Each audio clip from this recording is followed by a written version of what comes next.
భగవతే వాసుదేవాయ. కార్తీక మహాపురాణం 12వ రోజు పారాయణం. 12వ అధ్యాయం. మళ్ళీ వశిష్ఠుడు జనకునికి ఇలా చెప్పసాగాడు. ఓ రాజా, కార్తీక మాసంలో వచ్చే సోమవారం మహత్యం విని ఉన్నావు. ఆ కార్తీక సోమవారం ఎంత ఫలాన్ని ఇస్తుందో అంతకంటే కార్తీక శని త్రయోదశి 100 రెట్లు, కార్తీక పూర్ణమ 1000 రెట్లు, శుక్ల పాడ్యమి 1,00,000 రెట్లు, శుక్ల ఏకాదశి 1,00,000 రెట్లు, ద్వాదశి లెక్కనేనంత అనంతమైన ఫలాలను అదనంగా ప్రసాదిస్తుంది. మోహం చేత అయినా సరే శుక్ల ఏకాదశి నాడు ఉపవాసం ఉండి మరుసటి రోజు ద్వాదశి బ్రాహ్మణులతో కలిసి పారాయణ చేసేవాళ్ళు సాయుధ్య మోక్షాన్ని పొందుతారు. ఈ కార్తీక శుద్ధ ద్వాదశి నాడు అన్నదానం చేసిన వారికి సమస్త సంపదలు అభివృద్ధి చెందుతాయి. రాజా, సూర్యగ్రహణ సమయంలో గంగా తీరంలో 1,00,000 మంది బ్రాహ్మణులకు అన్న సమారాధన చేయడం వలన ఎంత పుణ్యం కలుగుతుందో అంత పుణ్యము కూడా కేవలం కార్తీక ద్వాదశి నాడు ఒక్క బ్రాహ్మణుడికి అన్నం పెట్టడం వలన కలుగుతుంది. 1000 గ్రహణ పర్వాలు, 10,000 వ్యతిపాత యోగులు, 1,00,000 అమావాస్య పర్యాలు ఏకమైనా కూడా ఒక్క కార్తీక ద్వాదశిలో 10వ వంతు కూడా చేయవని తెలుసుకో. మనకు ఉన్న తిథులలో పుణ్యప్రదమైన తిథులెన్ని అయినా ఉండవచ్చు కానీ వాటన్నిటికంటే కూడా సాక్షాత్ విష్ణు ప్రీతికరమైన ఈ కార్తీక ద్వాదశి అత్యంత ఫలప్రదమని మరచిపోకు. ద్వాదశి దానములు. ఏకాదశి నాడు రాత్రి సమయంలో, కార్తీక శుద్ధ ద్వాదశి నాడు క్షీర సముద్రం నుండి శ్రీహరి నిద్రలేస్తాడు. అందువలనే దీనికి హరిబోధిని ద్వాదశి అని పేరు వచ్చింది. అటువంటి ఈ హరిబోధిని నాడు ఎవరైతే కనీసం ఒక్క బ్రాహ్మణునికి అయినా అన్నదానం చేస్తారో వాళ్ళు ఇహంలో భోగ సేవలను, పరంలో భోగీశయన సేవలను పొందుతారు. కార్తీక ద్వాదశి నాడు పెరుగు అన్నం దానం చేయడం సర్వోత్కృష్టమైన దానంగా చెప్పబడుతుంది. ఎవరైతే ఈ ద్వాదశి నాడు పాలు ఇచ్చే ఆవును వెండి రెక్కల బంగారు కొమ్ములతో అలంకరించి పూజించి దూడతో సహా గోదానం చేస్తారో వాళ్ళు ఆ ఆవు శరీరంలో ఎన్ని రోమాలైతే ఉంటాయో అన్ని వేల సంవత్సరాలు స్వర్గంలో నివసిస్తారు. ఈరోజు వస్త్రదానం చేసిన వాళ్ళు సంచితార్థాలు అన్నీ సమసిపోయి వైకుంఠానికి వెడతారు అనడంలో ఎటువంటి విచారమూ లేదు. పండ్లు, తాంబూలం, యజ్ఞోపవీతమును సదక్షిణంగా దానం చేసేవాళ్ళు సమస్త భోగాలను అనుభవించి అంత్యంతో శ్రీహరిని చేరుతారు. ఓ మహారాజా, ఎవరైతే కార్తీక శుద్ధ ద్వాదశి నాడు సాలగ్రామాన్ని, బంగారపు తులసి వృక్షాన్ని దక్షిణ సమేతంగా దానం చేస్తారో వాళ్ళు చతుర్సాగర పర్యంతమై సమస్త భూమండలాన్ని దానం చేసినంత పుణ్యాన్ని పొందుతున్నారు. ఇందుకు నిదర్శనం ఒక గాథను చెబుతాను వినుము. ధర్మ విరోపాఖ్యానం. పూర్వం గోదావరి తీరంలో దురాచారవంతుడు, పరమ పిసినిగొట్టు అయిన ఒక వైశ్యుడు ఉండేవాడు. ఈ పిసినిగొట్టు దాన ధర్మాలు చేయలేకపోవనే కాక తాను కూడా తినకుండా ధనం ప్రోగు చేసేవాడు. దాన ధర్మాలే కాదు, కనీసం ఎవరికి మాట సాయమైనా చేసేవాడు కాదు. నిత్యం ఇతరులను నిందిస్తూ ఇతరుల డబ్బులపై ఆసక్తి చూపే ఈ పిసినిగొట్టు ధనాన్ని వడ్డీలకు తిప్పుతూ అంతకంతకు డబ్బును పెంచుకున్నాడు. ఒకానొకసారి ఈ పిసినిగొట్టు బ్రాహ్మణుడికి ఇచ్చిన అప్పు రాబట్టుకోవడం కోసం అతని గ్రామానికి వెళ్ళి తాను ఇచ్చిన బాకీని వడ్డీతో సహా వెంటనే చెల్లించాల్సిందిగా పట్టుబట్టాడు. అందుకు ఆ బ్రాహ్మణుడు, ఓ రుణదాత, నేను నీ బాకీని ఎగవేసి వాడిని కాదు ఎందుకంటావేమో. ఎవడైతే రుణం తీర్చకుండానే పోతాడో వాడు మరుసటి జన్మలో రుణదాతకు సంతానం రూపంగా జన్మించి ఆ రుణాన్ని చెల్లబెట్టుకోవలసి వస్తుంది. అందుచేత ఏదో విధంగా సంపాదించి ఈ మాసం చివరిలో నీ రుణం చెల్లించేస్తాను, అంతవరకు ఓర్పు వహించు ఉండు అని చెప్పాడు. ఆ బ్రాహ్మణుని మాటలు పరాభవం మాటలుగా భావించిన పిసినిగొట్టు కోపంగా, నీ కబుర్లు నా దగ్గర కాదు, నీ బాకీ వసూలు కోసం నెలెళ్ళు ఆగే సమయం నాకు లేదు, మర్యాదగా ఇప్పుడే ఇవ్వు, లేదా ఈ కత్తితో నిన్ను నరికేస్తాను అన్నాడు.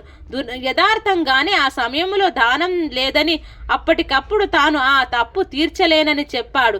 బ్రాహ్మణుడు మరింత మండిపడిన ఆ పిసినారి బ్రాహ్మణుని జుట్టు పట్టుకొని లాగి నేల మీద పాడద్రోసి కాలితో తన్ని అప్పటికే కోపం తీరక కత్తితో ఒక వేటు వేశాడు. సింహం యొక్క పంజా విసురుకు లేడిపిల్ల చనిపోయినట్లుగా కోపంతో ఆవేశంతో ఆ కోమటి కొట్టిన కత్తి దెబ్బకు బ్రాహ్మణుడు ప్రాణాలు కోల్పోయాడు. హత్యా నేరాలకు గాను రాజు తనను దండిస్తాడు అనే భయంతో త్వరగా ఇంటికి పారిపోయి గుట్టుగా బ్రతకసాగాడు. బ్రతికినంతకాలం గుట్టుగా ఉండగలమో కానీ గుట్టుగా ఉన్నంత మాత్రం చేత ఎల్లకాలం బ్రతకలేం కదా. అదే విధంగా ఆ కోమటి కూడా ఆయువు తీరి మృతి చెందాడు. తక్షణమే యమకింకరులు వచ్చి ఆ జీవునకు నరకానికి తీసుకుని పోయారు.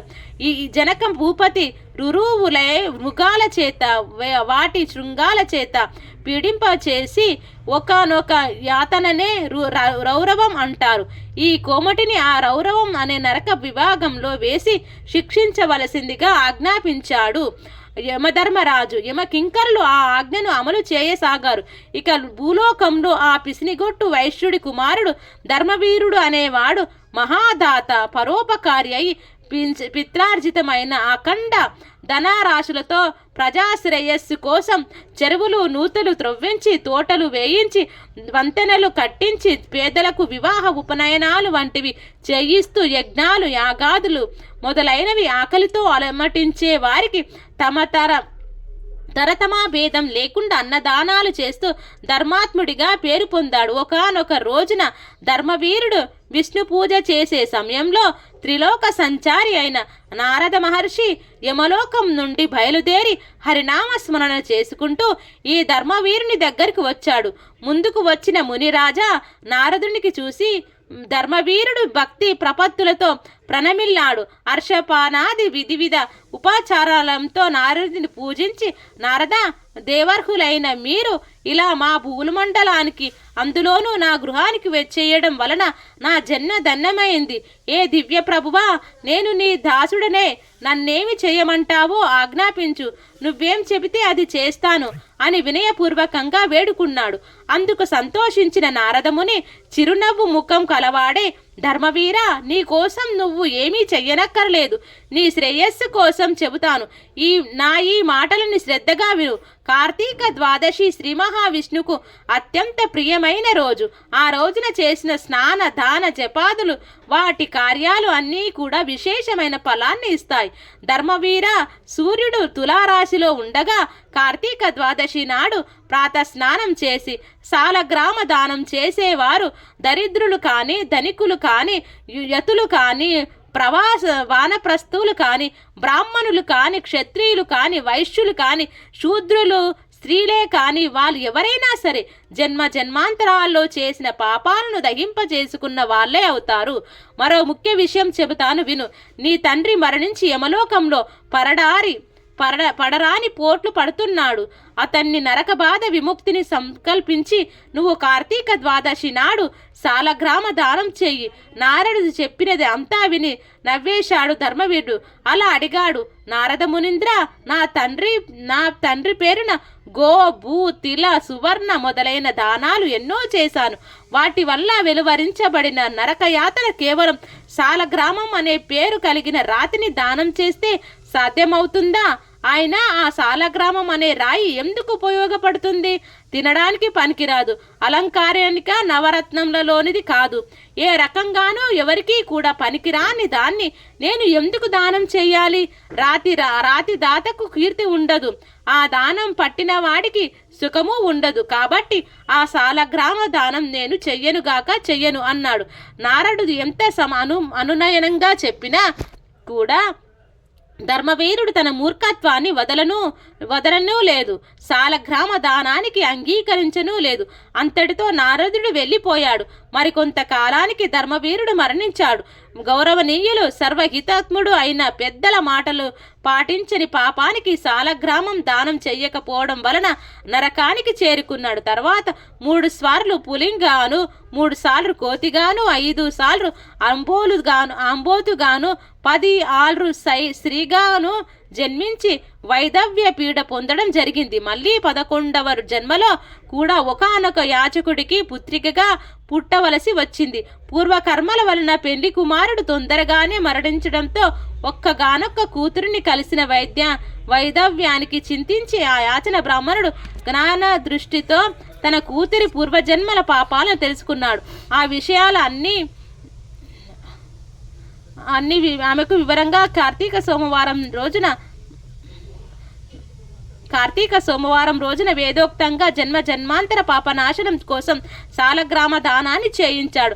ఆ పుణ్య ఫలాన్ని వ్యాప్తి వల్ల మరణించిన పెండికోరు కుమారుడు పునర్జీవితుడయ్యాడు. ఆ దంపతులు ఇహ జీవితాన్ని ధర్మకామ సౌఖ్యాలతో గడిపి కాలాంతరం తరువాత స్వర్గం చేరి పుణ్యఫలాన్ని అనుభవించే అర్హులయ్యారు.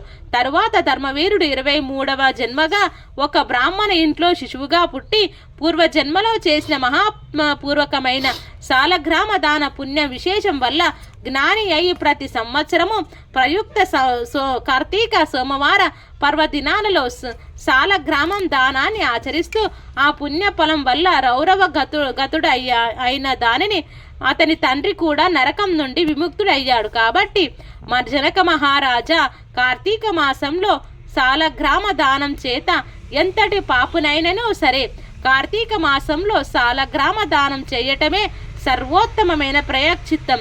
ఇంతకు మించిన ప్రాయశ్చిత్తం మరొకటి లేదు అనడంలో ఏమాత్రం అతిశయోక్తి లేదు. 12వ అధ్యాయం సమాప్తం. ఓం నమో భగవతే వాసుదేవాయ.